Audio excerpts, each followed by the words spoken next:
Aujourd'hui, pas d'énigme.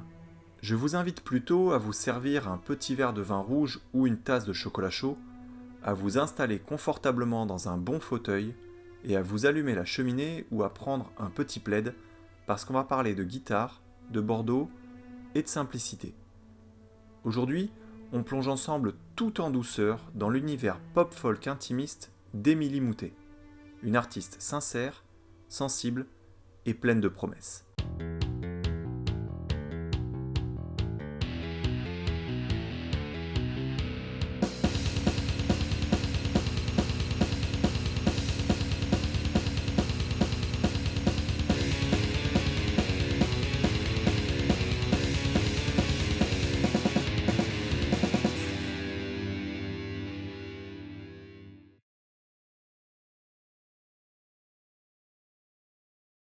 Émilie Moutet est autrice, compositrice et interprète. Elle vit à Bordeaux, mais son regard va bien au-delà de sa région. Je reviendrai là-dessus plus tard.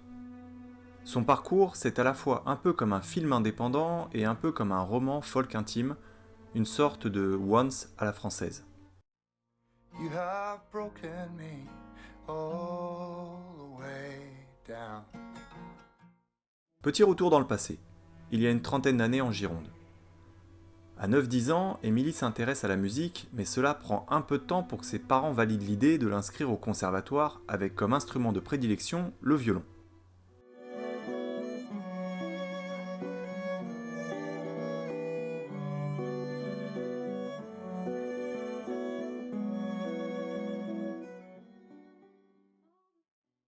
Puis arrive l'adolescence et la vie lycéenne.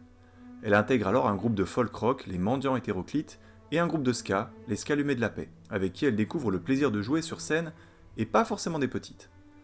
Ce n'est pas parce que j'ai parlé de lycée que ça signifie que les scènes du moment c'était devant 3 pèlerins à la fête de la musique du bahut. Non. Ils ont par exemple fait la première partie des Vampas, pour les plus vieux. Mais c'est avec la demoiselle Gabrielle et son ton folk qu'elle commencera à poser sa voix sur des notes de musique, notamment lors de représentations plus intimistes comme des cafés-concerts. Depuis, elle a fait partie d'une quinzaine de groupes et on ne compte plus ses participations diverses à d'autres projets plus ou moins importants.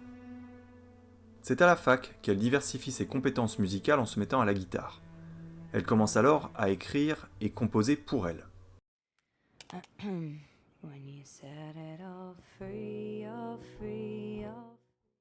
Ouverte à tout nouveau projet, elle joue ensuite dans plusieurs petits groupes locaux comme Krasolta, Atmosphérie ou encore Savara, tout en continuant de travailler en parallèle sur son projet solo. Pour ce projet, elle décide de porter le pseudonyme Millie. Elle écrit alors encore parfois en français. Les fans de la première heure se rappelleront de la cravate. Mais elle se tourne de plus en plus vers la langue de Shakespeare avec laquelle elle est plus à l'aise et continue de bosser ses compétences à la guitare.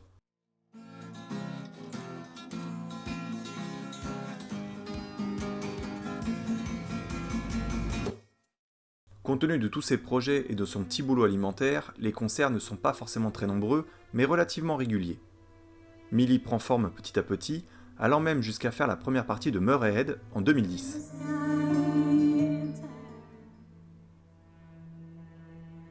En effet, Émilie se retrouve avec un important souci à la main qui lui interdit toute pratique du violon, voire de la guitare. La plupart de ses projets se voient donc stoppés net, ainsi que l'idée de vivre de sa musique. Fin de carrière, me direz-vous ? No, God! No, God, please, no! No! No! No! Eh bien non. Cette blessure marque justement un nouveau départ, la résilience même.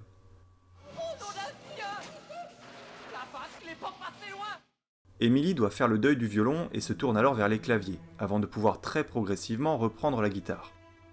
Elle est à ce moment-là focalisée sur son projet solo, tout en restant régulièrement invitée à droite, à gauche sur d'autres projets en tant que guest, si je peux dire. En 2018, sous le nom de Willows... Non, ça c'est Willow. Ça aussi c'est Willow, mais toujours pas. Non. Émilie choisit le pseudonyme Willows pour sortir son premier EP intitulé Pancakes. Ce titre est inspiré de sa chanson éponyme qu'elle a écrite près de 10 ans plus tôt. C'est avec ce mini-album que le style d'Émilie est clairement défini. Une pop folk assez lumineuse et énergique pour servir la mélancolie sans tomber dans la dépression. Pour ses projets, Emily a toujours su bien s'entourer, comme le démontre par exemple sa collaboration avec Paul Magne, qui perdure à travers le temps pour ses clips, ses sessions studio ou encore ses prestations live. En plus de cela, Emily a la chance d'avoir une base de fans de la première heure plus que fidèles qui ont été jusqu'à créer une boîte de production, chose fabuleuse, pour lui permettre plus tard de sortir et de diffuser son premier album sur lequel je reviens dans quelques instants. J'ai hâte de voir ça. Pour transposer ses enregistrements sur scène, Willows adopte 3 formules. Seul, en duo ou entouré d'autres musiciens, violoncelliste, bassiste, batteur, mais toujours avec authenticité et émotion. Bref, une parenthèse musicale à cœur ouvert. Elle participe également à divers tremplins ou concours où elle réussit parfois à décrocher la première place, comme au tremplin des 50 ans de la radio FIP ou à l'édition 2023 de Seul en scène. Elle fait aussi partie des artistes de la génération Spedidam 2022-2024. Pendant 5 ans, Emily chemine musicalement. Elle est à fond dans son projet, en oubliant presque la couleur du ciel, mais se rappelle des notes du chant des oiseaux. Elle écrit, elle compose, elle bosse, elle réfléchit. Elle abandonne le pseudo Willows et s'approprie clairement son projet en s'affirmant en tant qu'Emily Moutet. Arrive octobre 2023. Emily a travaillé dur et là, après un teasing de plusieurs mois et un clip sorti 1 mois plus tôt, sort son premier album, Happy End of the World. Un titre ironique pour un album un peu plus pop mais qui concentre bien la pensée d'Emily, à savoir réconforter dans la douleur. On y retrouve des titres comme One Life, You Don't Know What Love Is About, Walruses, des chansons d'amour, de désillusion, d'acceptation, de renaissance, tout en nuances. Côté influence, Emily ne cache pas ses références. Elle évoque la pop anglo-saxonne des années 2000, des artistes comme Tori Amos, Patrick Watson ou Regina Spektor. Et la comparaison est souvent faite avec Joan Baez pour qualifier son timbre de voix. Néanmoins, j'insiste, je parle bien d'influence. N'allez pas chercher à comparer car on a ici des ingrédients d'inspiration, pas une tambouille mal préparée de tous ces artistes.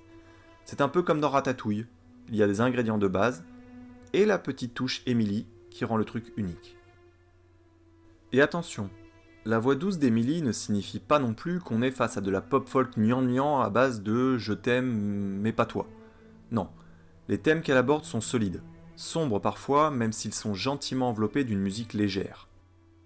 Handicap, avec le titre OCD, écologie, à travers les paroles de Walruses, critique, avec I Can Hear That, ou encore This Is Your Sign, qui évoque à mon sens la résilience. Et le message général est là. Il y a toujours un compromis, une solution pour se relever, respirer, vivre et se sentir vivre.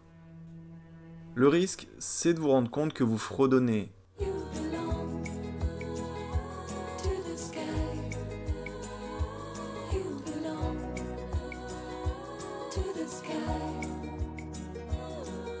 avec un sourire jusqu'aux oreilles alors qu'on parle bien ici d'une chanson sur le deuil.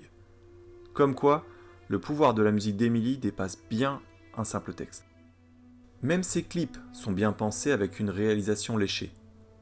Comme sa musique, tout est réfléchi, travaillé. C'est pourquoi tous ceux qui la découvrent, la connaissent et la suivent tolèrent tout à fait l'attente entre ses concerts ou ses albums, parce qu'on sait que le délai n'est pas dû à de la fainéantise, mais à une volonté jusqu'au boutiste de bien faire et de proposer un produit fini dont elle est satisfaite. Depuis ce premier album, Emily s'est remise au travail sur le suivant, tout en continuant de participer à d'autres projets sur lesquels elle est invitée, notamment en tant que musicienne, comme récemment avec Splendor in the Grass, pour une représentation de l'homme à la tête de lion. Elle sort parfois aussi de sa zone de confort, comme lors du Printemps des poètes où elle a dû travailler la mise en musique d'un poème. Elle propose également ses talents d'autrice et de chanteuse pour des producteurs de musique à l'image de Captain Music. Ce sont des studios qui créent des banques de sons et de musique qui serviront ensuite aux professionnels des médias et de l'audiovisuel, comme pour des pubs, des films, des séries, etc. Alors que pendant longtemps, elle vivait de petits boulots comme maîtresse internat, babysitter, technicienne, AESH, hôtesse de caisse et j'en passe, Emily a finalement décidé il y a quelques années de se lancer dans la musique à plein temps, en tant qu'intermittente, en attendant son heure. Tu vas signer un contrat et tu vas devenir célèbre. Malheureusement, ce milieu est impitoyable et son quotidien est malmené par la réalité cruelle du terrain pour celles et ceux qui essaient de percer dans la musique. Mais Emily s'accroche, et afin d'être en adéquation avec les idéaux qu'elle défend, elle a également réussi à devenir administratrice à la Spedidam qui gère les droits de propriété des artistes-interprètes. Car c'est ça aussi Emily, des valeurs. Alors, pourquoi ça me détend ? Parce que la voix d'Emily est douce, parce que la musique est agréable, parce que toutes ses chansons sont travaillées jusqu'à l'acharnement. De la moindre virgule dans le texte au dernier effet sur la note de basse à laquelle personne ne prêtera attention. Mélomane ou néophyte, je pense que tout le monde peut y trouver quelque chose qui lui parle, car les thèmes qu'elle aborde sont universels.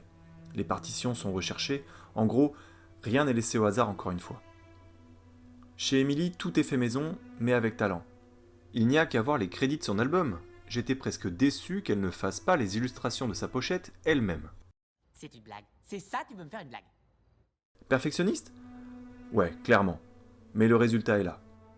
À mon sens, qu'on aime ou qu'on n'aime pas ce qu'elle propose, de manière objective, on doit pouvoir reconnaître qu'elle a bossé sur son projet et lui attribuer cette qualité. Qualité, et c'est uniquement mon avis, qu'on ne retrouve pas forcément dans toutes les grosses productions qu'on entend à la radio de nos jours. Mais je ne vise personne.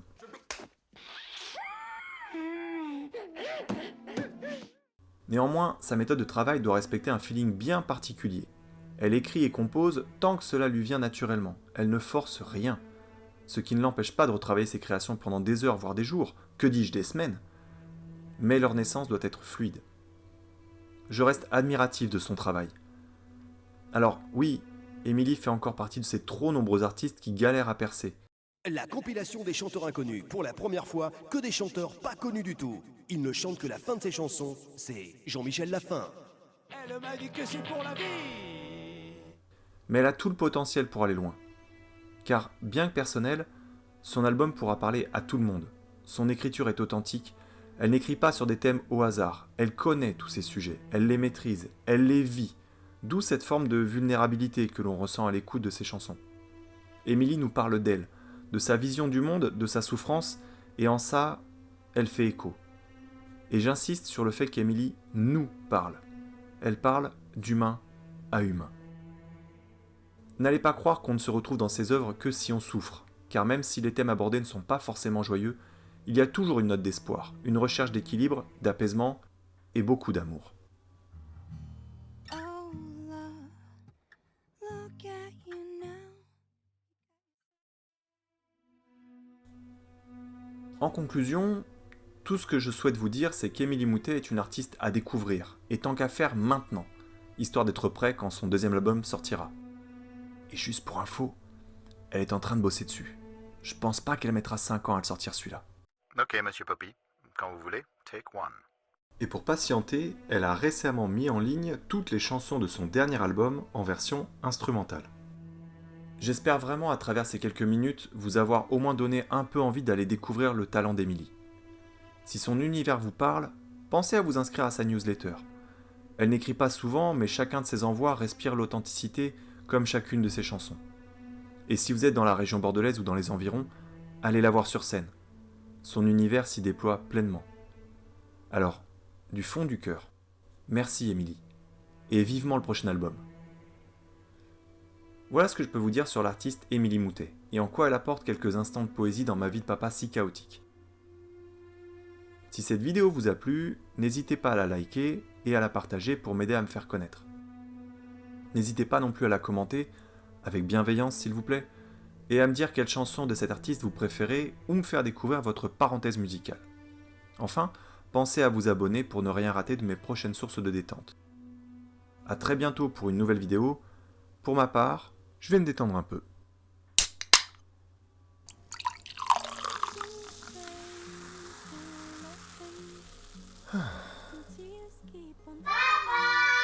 Et merde.